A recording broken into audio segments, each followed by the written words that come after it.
stand behind. Your question. Mr. Dida, bonjour. My name is Shani. I come from France and here with some Muslim friends from Aberdeen. And my question is, what would you say to a person who doesn't believe in any religion? Or if you prefer, what would you say to his question, to believe or not to believe? What was it? Just without the mic. The question is not directly relevant, however, I'll put it to the speaker and see if he's prepared to answer.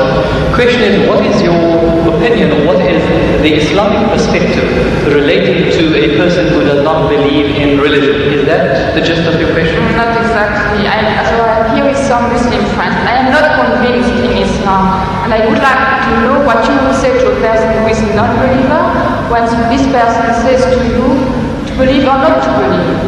Oh, yes, all right. If one is questioned by a non-believer, and the question is, what do you say about believing or not believing? What is the Islamic perspective? You see, there is a person who every person ought to believe. He believes in something, right or wrong. There is a type of person who doesn't believe. He said, I don't believe that there is God. He says, I'm an atheist. Or the guy says, I'm an agnostic. Now, each and every one, according to religion, whether any religion, you ought to believe. You ought to believe.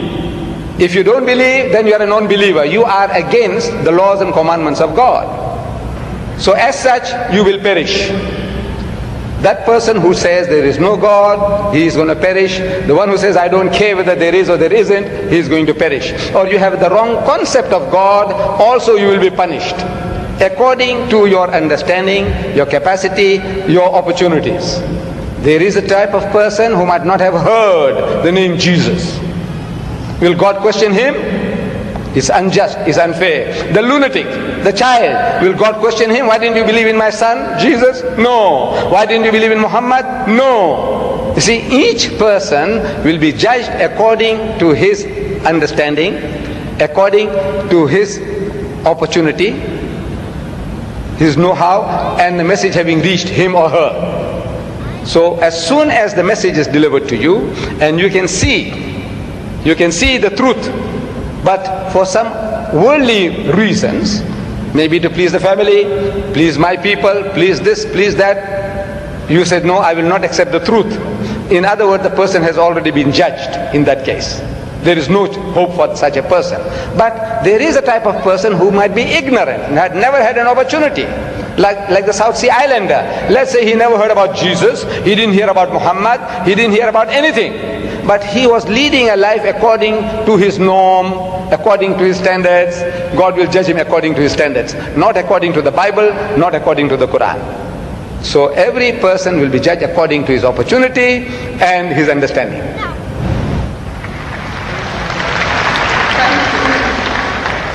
Ladies and gentlemen, we unfortunately have just about a minute left of question time.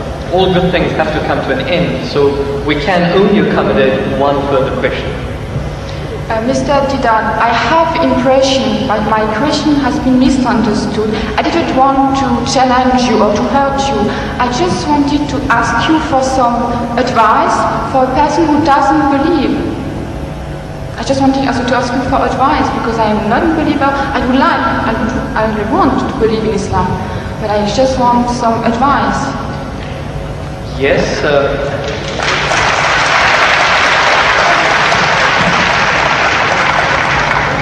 do you not feel that there was sufficient advice? Did you require further advice? Yeah, because I didn't have the impression that my question has been really understood. So you want to know what the bases are, or what the reasons are for a person to actually believe in one God?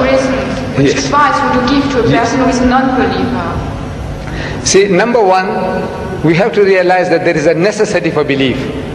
If you don't believe, you can't move an inch. You can't bat an eyelid. We believe. The very fact that you believe that if you come there, stand before the mic, and when you utter the words will reach me.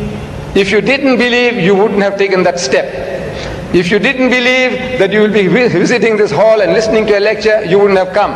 So belief is fundamental, is basic to any move that you make. Now, without belief, believe in what? That there is a creator. Number one, that somebody made this machine. Man, woman, he made it. And that this machine is not given without instructions. Every machine carries with it instructions. Never mind how simple that mechanism is, you get instructions. Your washing machine, your hair dryer, your motor car, anything, everything, you need a book of instructions.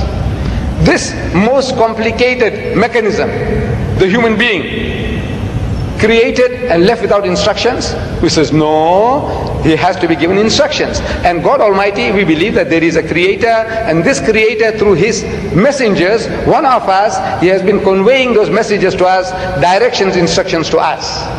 Whether those instructions remain in their pristine purity or not, that is something that is now debatable. But the instructions were given, and it is through those instructions alone can man find ethics, can man find morality. Without these instructions, there is no ethics and there is no morality.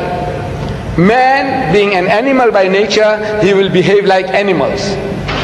It's only because you believe that there is a creator, and this creator said that thou shalt not marry your mother, you will not marry your sister, you will not marry your daughter. We say we believe, we believe, we believe. You say no, I don't believe, then the person is nothing better than the animal. See, the dogs and pigs, the way they behave, he said, well, I behave just the same because I'm an animal also. So you have to believe. But now what are you going to believe? Where is the source of that belief? Instructions which is not contaminated, which is not spoiled. In the origin we say all prophets of God, all messengers of God were divinely ordained. But the messages, because they were not preserved, God sent messengers after messengers. Messengers after messengers. This is his way to rectify his creation. And in that system of sending messengers to mankind, Muhammad was the last, the culminating point in that messengership. And he left with us this book. And if you read this book with an unprejudiced mind, if you haven't got one, I can present one to you if you haven't got it. This is an English translation of that book, the Quran, with an index. Anything that you want to know about God, open G, God, more than 140 different references.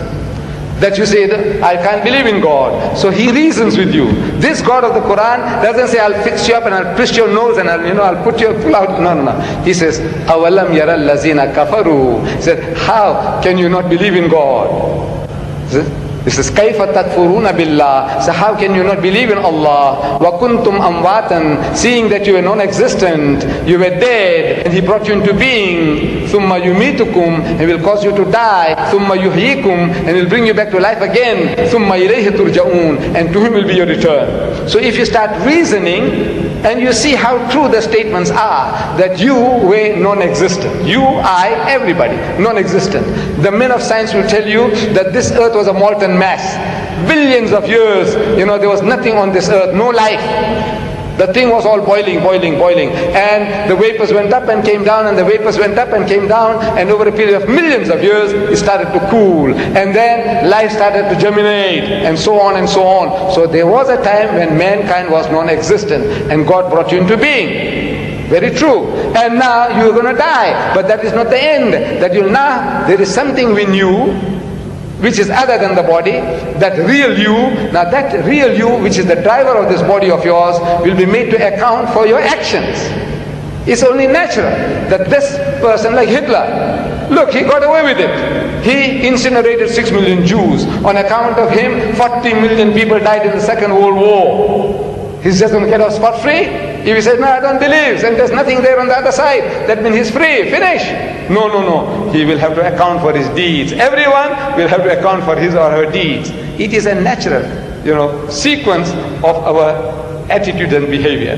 And this book explains all that. If you haven't got one, this book is yours. If you haven't got one. You got it?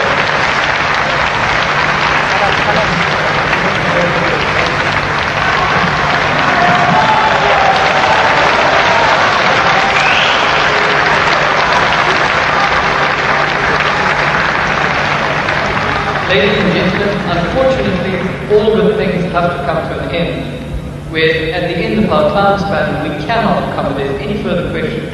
Whilst we'd like to